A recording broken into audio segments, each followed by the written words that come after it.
പുതിയൊരു വീഡിയോയിലേക്ക് സ്വാഗതം. ഈ വീഡിയോ ഹൈറേഞ്ചിനെ കുറിച്ച് തന്നെയാണ്. ഹൈറേഞ്ചിൽ ഇപ്പോൾ എല്ലാ ജില്ലകളിലും ക്ലെയിം പെറ്റീഷൻ സ്വീകരിക്കാൻ ഉത്തരവ് വന്നതോടുകൂടി ലീഡർമാരൊക്കെ പരിഭ്രാന്തരാണ്.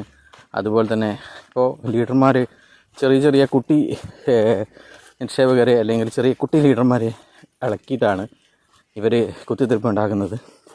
അപ്പോൾ പറഞ്ഞു വരുന്നത് നമ്മുടെ സൂരജ് അറുമുഖത്തിനെ കുറിച്ചാണ്. സൂരജ് ഇതുപോലെ കളക്ട്രേറ്റിൽ പോയിട്ടും അവരെ ഫോൺ വിളിച്ചിട്ടുമൊക്കെ ഇത് കോടതിയിൽ നടക്കുന്ന കാര്യമാണ്, നിങ്ങൾക്ക് പൈസ കൊടുക്കാൻ പറ്റുമോ എന്നൊക്കെ ചോദിച്ചിട്ടുള്ള വോയിസുകളൊക്കെ പല വോയിസുകളും നമ്മൾ കേട്ടിട്ടുണ്ട്. പിന്നെ സൂരജ് എന്ന് പറയുന്നത്, സൂരജിൻ്റെ ഇപ്പുറത്ത് റിട്ടയർഡ് ജഡ്ജാണ്. ഒരുപാട് സർക്കാർ ഉദ്യോഗസ്ഥന്മാർ ഇവൻ്റെ ഫ്രണ്ട് സർക്കിളിലുണ്ട്, സിനിമാ നടന്മാർ, അങ്ങനെ ഇവൻ്റെ നാട്ടിൽ ഒരുപാട് ആൾക്കാർ, വലിയ ആൾക്കാർ, സമൂഹത്തിൽ സ്വാധീനമുള്ള ഒരുപാട് ആൾക്കാരുണ്ട്. അതുകൊണ്ട് കോടതി കാര്യങ്ങൾ എല്ലാ കോടതിയിലും എല്ലാ ദിവസവും ഹാജരാകുന്ന ആളാണ്. പിന്നെ നിയമത്തിനെ കുറിച്ച് നല്ല അറിവുള്ളതാണ്. സൂരജിനോട് ഒരു കാര്യമേ ചോദിക്കാനുള്ളൂ.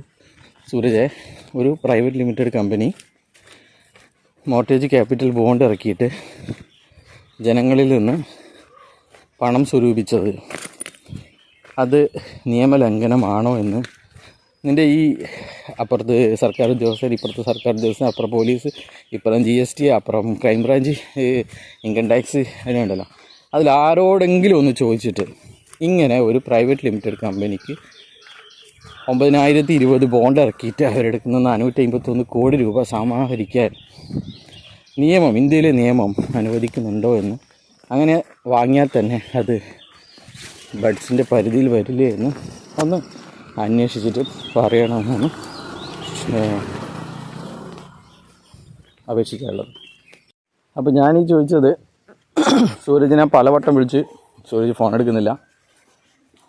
വാട്സപ്പിൽ നമ്മളെ ഗ്രൂപ്പിലൊക്കെ ചോദിച്ചതാണ്, പക്ഷേങ്കിൽ സൂരജ് മറുപടി തരുന്നില്ല. അപ്പോൾ സൂരജ് എങ്ങനെയെങ്കിലും അദ്ദേഹത്തിൻ്റെ സ്വന്തം വോയിസിലൂടെയോ എങ്ങനെയെങ്കിലും ഒരു